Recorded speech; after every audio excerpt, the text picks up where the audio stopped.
video, but Well, everyone, I don't know if we want to get this started. I don't have any more on the wait list here, but our good friend Jeff Leiprant, past district governor of 6310, and also sits on the Rotary Pels Committee, as well as going to talk about membership. So, Jeff, I'll let you take it away. I'm sharing the PowerPoint screen. You all should be able to see that, and we'll go from there. great. Thank you, Paul, for serving as our host today, and welcome everyone. So good to have you join us on this beautiful, nice, warm, wintry day, right?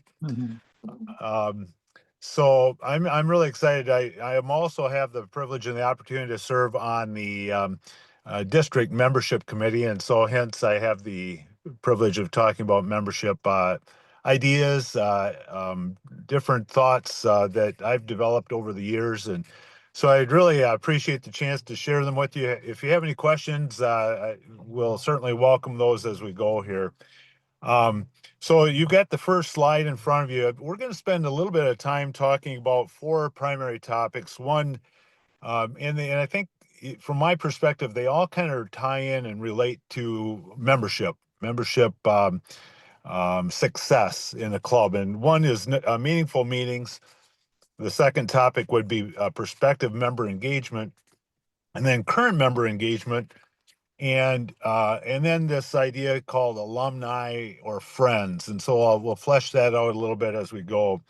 I'm really excited too, given the fact that January is Vocational Service Month, and I want to really encourage us as we think about membership to kind of switch back and forth between our Rotary hat and maybe our vocational hat. Some of us might be in a retail business, some of us might be in a professional type of a setting where client or customer acquisition is what we do on a daily basis. And so a lot of times we think about client customer acquisition in the same. Oh, I lose him. He'll be back. Yeah, am I back yet? Oh, you're back. You're back. All right, Congratulations. sorry Yep. about that. So when we think about how we attract new members, I want us to think a little bit about this whole thing of client and customer acquisition. Unfortunately, the bad news, and I'm going to start with that right off the bat here, is that in on average, throughout the Rotary world, on average, unfortunately, we lose about 10% of our members annually. So it's pretty important if our organization's going to survive that we are thinking about attracting at least 10% or more new members every year. And that really should be part of our strategic plan as a club. When we sit down annually and think about that, we really should be thinking about how do we bring in 10%, because no matter what we do, no matter how hard we work, that 10% bogey, that loss of 10% is going to remain constant. It's going to go up and down from year to year, but on average, it's going to still be there. So we really need to be thinking proactively. And at the same time, we need to think about how we retain our members, and what we're doing there to um, actively retain members in our clubs. So we're going to, Paul, if you move to the next slide, please, talk a little bit about this thing called meaningful meetings. And I've kind of broke that down into, a few bullet points here. One is the agenda. I don't know about you, but I've gone to just hundreds, maybe thousands of meetings in my working life, and still as a Rotarian go to meetings. And so I can recall some really great meetings. I can recall some not so great meetings. I'm sure all of you can as well. So, what's really the difference between the two, the really great meetings and the not so great meetings? So I contend that some of the great ones had some of the following elements built into them. Uh, they likely had an agenda, a very strong agenda that was communicated and published ahead of time so attendees could know what to expect. If you were like me, you maybe looked at some of these agendas and said, man, I am really super excited to go to this meeting. I just can't wait to be there. I'm going to learn something. I'm going to have a chance to pick up some new ideas and thoughts that maybe are going to enhance my career or how I interact in my community, or just to learn something about what's going on in my community. Or you maybe looked at the agenda and said, holy cow, this really looks like it's going to be weak. It's going to be a waste of my time. And so I would encourage, as we start thinking about our weekly club meetings and we're thinking about our agenda, we want to make certain whatever we can do to make that a strong agenda, to make the attendee, whether it's our club members or a prospective member, a guest, we want to help them to be excited to be there at our meetings. And so, I want us to think long and hard about our agenda.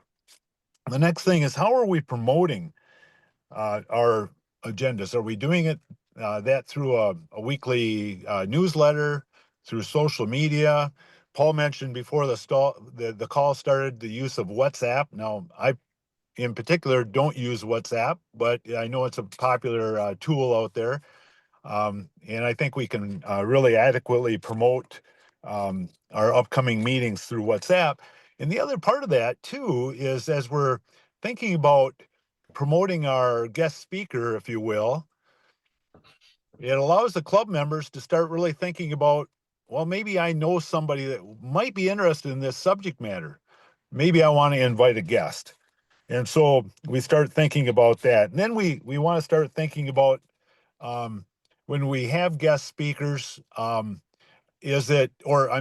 guests to our weekly club meetings, our luncheons, or whatever time of the day our club meets, do we have a mechanism in place for our clubs to readily accept those guests? So what I mean by that is, I know some clubs have a pretty hard and fast meal count that they have to work within. So if we have, as an example, an extremely dynamic guest speaker coming, do we have the ability to accept 5 or 6 or 7, whatever the number is, guests for our meal? Or do we need to have a mechanism to let the restaurant or the caterer know ahead of time? The other thing that I would encourage we think about is, who bears the cost of that meal? Does the club have the budget to bear that cost? Or are we putting that cost on the Rotarian that is inviting the guest? They might be comfortable doing that and very happy to do that, but are they going to do that on a regular basis? Are they going to have that interest to bear the cost of bringing a guest to Rotary once a month or twice a month or whatever that number might be? So we want to try to think through some of those dynamics. The other thing I challenge us to think about is our routine. And what I mean by that is, when every club has their own routine that they work through, and that's fine, that's okay. But is that routine being communicated to that guest speaker in particular, or even the guest that's coming for the day, so that they know what to expect? Imagine yourself being a guest speaker and you show up at the club and nobody has really kind of explained that you have so many minutes from this time to this time. Otherwise, our club members start getting antsy and they're getting ready to break for the door. Do they know how the technology works? Or has anybody talked to them whether they have technological needs or not? Who's in charge of that? Is that the club president that does that? Is that the Rotarian that invited that guest speaker? So all of these things should be considered to make the experience more enjoyable for both the guest speaker, or if we have a guest that's attending for the day.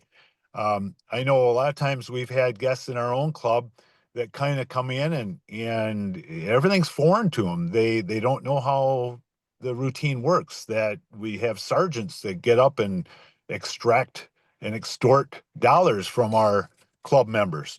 Um, they kind of feel a little bit awkward there, or that in our case in Pigeon, we're a singing club. They feel awkward when we start singing. I can guarantee that. Um, and Randy and Hans definitely know what I'm talking about there. Um, so maybe just taking a few minutes and explaining what happens through our routine, our weekly routine, could bring value. So I talked a little bit about the promotion of the meeting and the guest speaker. How are we promoting that? Ways to think about that. And then I touched on the bullet point of setting expectations with the speaker. So finally, I want to get to the last bullet point there, and that's room setup. Is the room set up effectively for a guest speaker? Now, you might be thinking, what does this have to do with membership? Well, the thing that it has to do with membership is if we have a guest attending our club and it's awkward for our guest speaker, it could be awkward for that visiting guest. Um, and so the other thing I want to think about too, I've attended a lot of meetings over my career, Rotary meetings in different clubs, different settings, where I've ended up, and I've been the speaker, the guest speaker. And Paul, you'll relate to this as you start attending more of the clubs around the district, where you end up speaking to backs of heads versus faces. Some of our clubs are set up in such a manner where they're round tables and people are seated around them. And it's just amazing to me that when the guest speaker comes forward, the Rotarians don't bother to turn their chairs to face the speaker, but instead they just are facing inward to that round table. And so the guest speaker is looking at backs of heads. I can tell you it's extremely awkward. Um, and so then, I'd like to kind of wrap up that slide by saying, as a guest speaker or a guest attending a club, what is the first thing that that person is going to tell the five people that they run into after the meeting? So you're the guest speaker or you're the guest and you return back to your workplace. Are you going to talk to the first five people with glowing comments, or are you going to say, wow, that was the most awkward experience I've ever encountered in my life? Hopefully, it's not the latter. Hopefully, they come back, they're enthused. Hopefully, they come back and they're sharing that they'd like to return, or man, what a great bunch of people. They're giving a very positive image. So, Paul, let's move to the next slide if we can, talking about prospective member engagement. And so I'd like to challenge us first and foremost to think about identification. Does our club have an annual process of identifying prospective members? Do we sit down through our strategic planning process and develop a list of um, individuals or maybe even classifications? So maybe we're likely we want to get somebody from this business or that business. Maybe we don't name the individual, but we just say, we think out loud that, this is a significant business in our community, which we have no representation in our club from. We should strive to identify an individual within that business. So it all starts there. Um, and then the next thing is, how are they being reached? Is anyone tracking this? And then, I will share with you that I've spent most all of my working career in sales, and I can assure you that on average, it takes typically 8 asks before a sale is made. I know Paul is in the sales business and he can relate to that. It takes many asks. So you just don't stop with one ask. If you're approaching a prospective member, you need to think that maybe no doesn't mean no, maybe no means not now. And so then the next part of that equation is, how are we going to drip on that individual? We use a term called drip marketing. How are we going to drip on that individual? How are we going to reach out on a frequent and regular basis to keep the Rotary name, our Rotary Club, in front of that individual? So I would bet that for most of you in your email inbox, you've got drip marketing taking place of many companies or organizations that are dropping in, and you might call that junk mail, but they're dripping on you every day, wanting you to think about their product or service. And similarly, I'm not suggesting that we become a pest or anything like that or be deemed as junk mail. but maybe just a nudge every so often to let that individual know that we're thinking about them. The real irony here is that Rotary's been around for nearly 120 years, and there's still a lot of people that aren't even aware of what Rotary is and what Rotary does. And so a little bit of self-promotion can go a long way. So the other thing I'd challenge us to maybe think about is, again, this idea of first impression. When a guest attends, what's their first impression?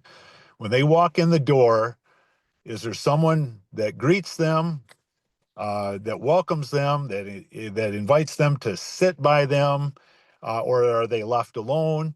I know I've walked into clubs on my own as a Rotarian. That's one of the privileges that I have enjoyed over the years, is being able to do a makeup at another club. And I've walked in and I've had experiences where nobody has talked to me. I know I kind of, yeah, would put some people off maybe. So I can see where they might not want to talk to me. But I been to other clubs where I've immediately been greeted, welcomed, just made to feel at ease and very comfortable. And so I much prefer that latter experience. I would encourage you, if you have a chance, take time and visit another club, see what another club does, what that experience is like, and then kind of put yourself in the shoes of a guest in your own club to think about that.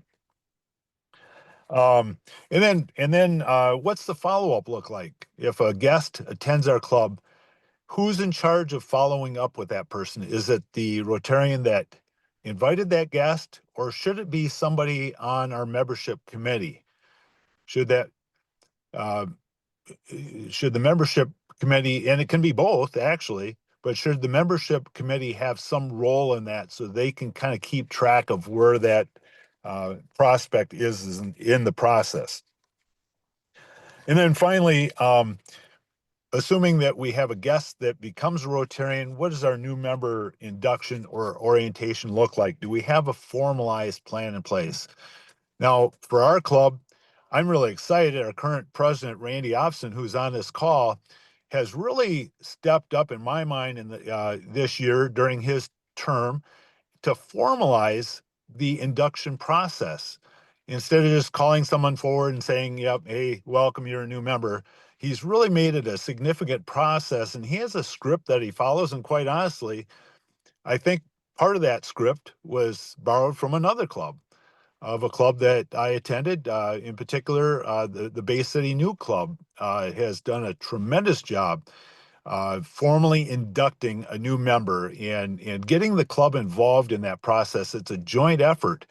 We all are involved in assuring that that club member, that new club member, has a successful journey and a tenure while they're in the Rotary organization. So just something to think about there, some food for thought. Let's flip this slide there, if we could, Paul, to the next one. Current member engagement. Thanks, Paul. So a couple of bullet points here. What's the reason for membership? Um, I can tell you that we all have different reasons for being a Rotarian, why we joined, and I can also tell you that those reasons change over time. The reason why I'm a Rotarian today looks vastly different than when I joined Rotary some 37, 38 years ago.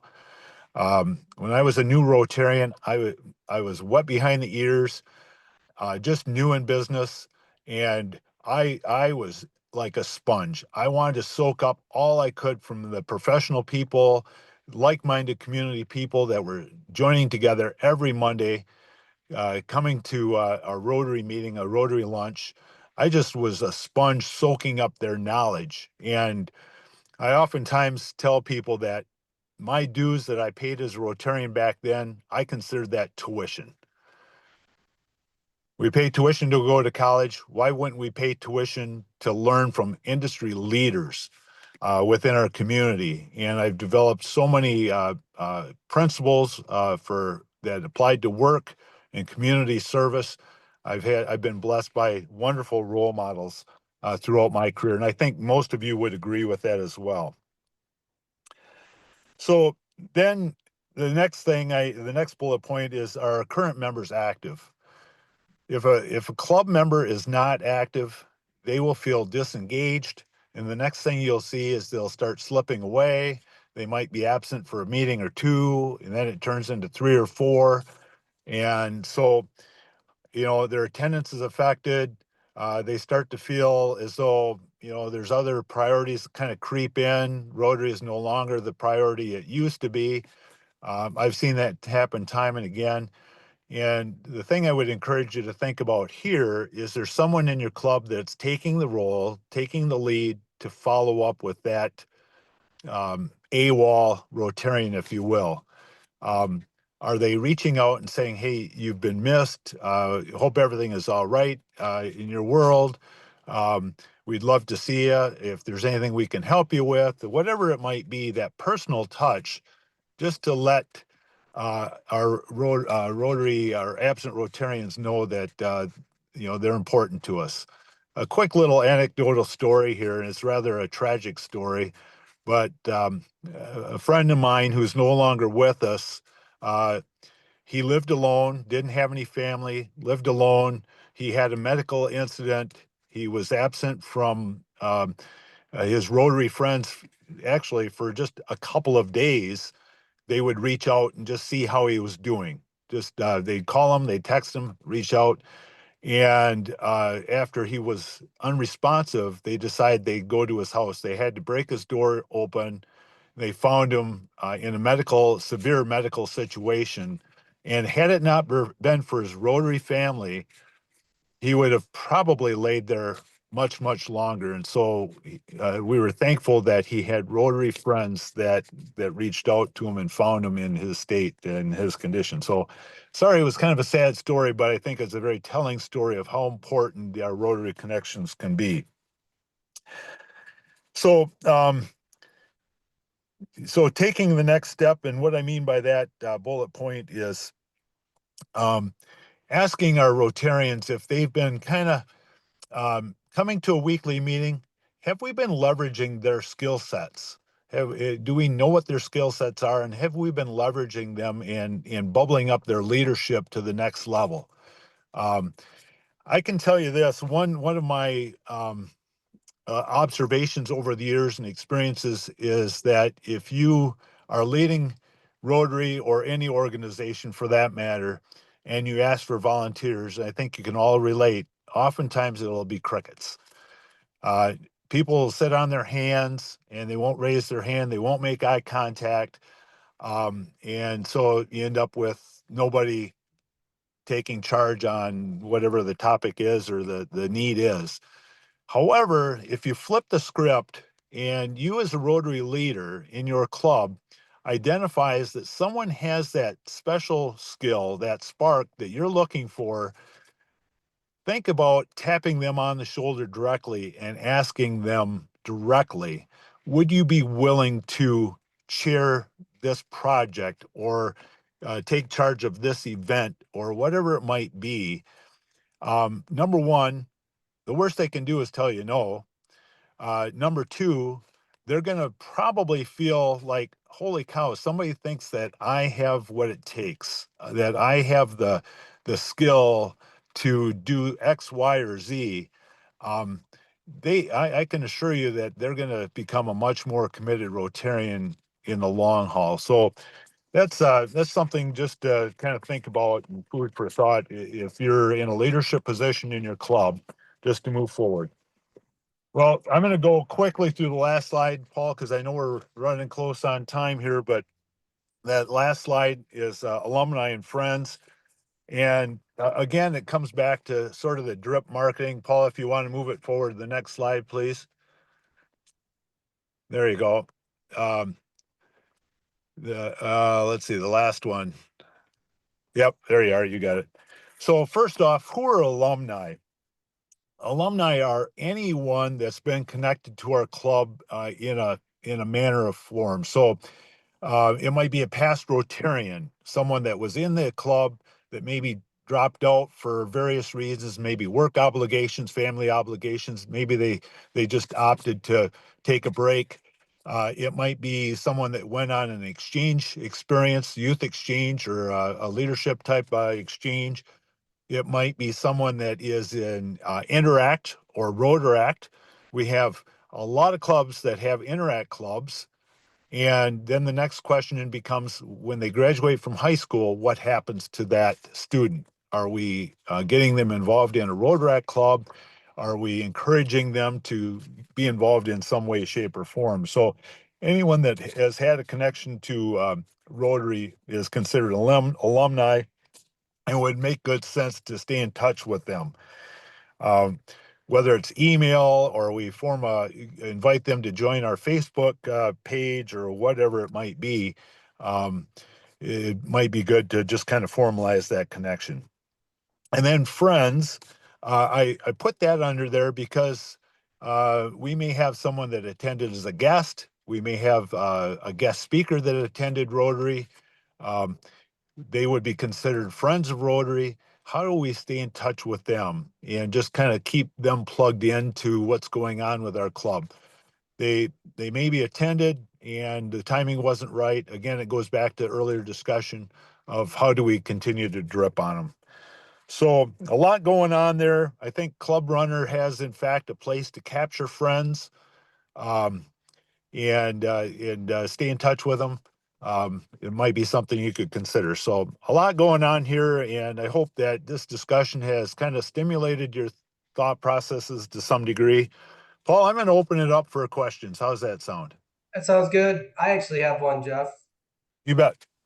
This isn't pre, Jeff didn't give me this question to ask, but I'm going to say it. So, going around visiting clubs, and I know that Pigeon, where you're from and a member of, isn't the biggest town in our district, obviously, but you guys have a very vibrant and large club. And what I think from a standpoint of numbers and also involvement, can you give a little bit on what you attribute to that? Because I mean, you look at other clubs in some areas, I'm not going to pick on anybody, that they may be 15, 10, 20 members and their towns as big as yours.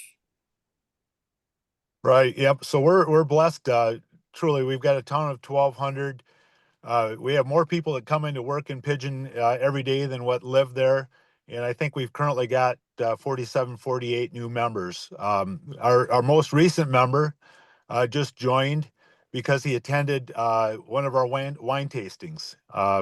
He came up to a Rotarian and asked, "How do I join?" And we kind of took it from there. And unfortunately, shortly after, he's now wintering in Florida, but he's already joined our club and plans to attend once he returns. So, Paul, if I can, I'm going to turn that question to Randy Offson. Randy is our current club president, who's been in our club now. Randy, what's it, 3, 4 years now? Maybe 3? Yeah, since 21. 21. Why don't you, I'd be interested in your take on that. What makes our club what it is? Well, I think it's when you talk about alumni, who are those people that have been there forever?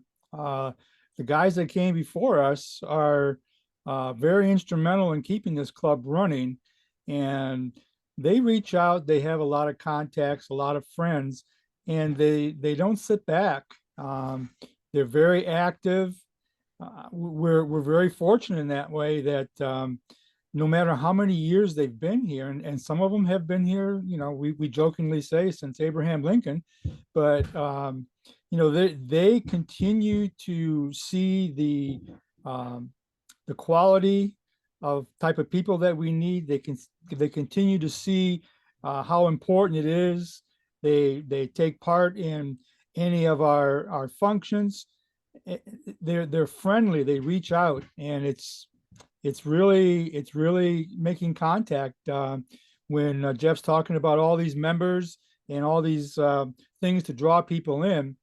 You're not going to want to go to a club that you don't know anybody, or the people are kind of stick in the muds.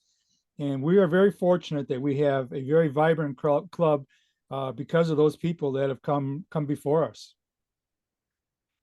Thanks, Randy. Yeah, you said that very well. And I think another point of pride for our club in particular is, as long as we've been a club, which 80 some odd years, we've never had a repeat club president. And we take a lot of pride in that. Number one, we feel it's a big job and nobody wants to do it twice. But Amen. I'm just kidding. But I think the other part of that is we've continued to bring in new members. And one of the things that we do as a club is, we're constantly working on developing the leadership skills of those new members. They're bringing something. They have that spark, if you will, if they've been asked to join our club. And Whoops. He'll be back. We Yep. lost like him. I You're back. checked out there. Yep. Am I back? You're Yep. back. Yeah. So anyway, I think that's part of it, is that we try to identify those members, and then, after a period of time, we're going to ask those relatively new members to bubble up their leadership and take on that role as our club president. So good question, Paul. Anybody else Anybody have else? questions for Jeff? No. Doesn't look like it. Jeff, do you have anything else to add? No, I just am excited by all those that are on this call. And I just want to encourage you, don't do it alone. You've got a tremendous resource in the district with your district governor, your district governor-elect, district governor nominees, the various committees that we have in the district. We've got a pretty robust team. So don't try to do it on your own. If you need some help, we've got a great membership committee that is just a phone call away. I know that if you need some resources or thoughts, they're more than happy to help. That's the beauty of Rotary, is that you're not left on an island here. We all support each other. And again, I want to encourage you, visit other clubs. We're very like-minded, and it's just fun to see what other clubs do. That can spark a little bit of energy. If you feel like maybe you need something in your own club, it's just a great way to meet some people as well. So, yeah, I just want to encourage you. We've got a tremendous organization. We've got a great district. If you can come to district conference this spring, learn even more. All right. Well, thank you everyone for attending. We had great attendance. This is one of our best so far. And please encourage everybody that is in clubs to attend these power hours. I think they're full of value. Now, Tara was on. She had a big part meeting with her employees, but the one thing she will do too, and just so we know, these recordings are shared, so we can share them out through the district. So appreciate it. Paul, they should be on the district website, right? Yep. They'll be on the district website, and that'll be shared so we can share that with the club. Great information, Jeff, and I really appreciate your time. Thank you, Paul. Thanks for hosting. Yeah, for sure. All right, everyone. I'm going to kick you all out and go back to work. Have a great day. All right. Thanks.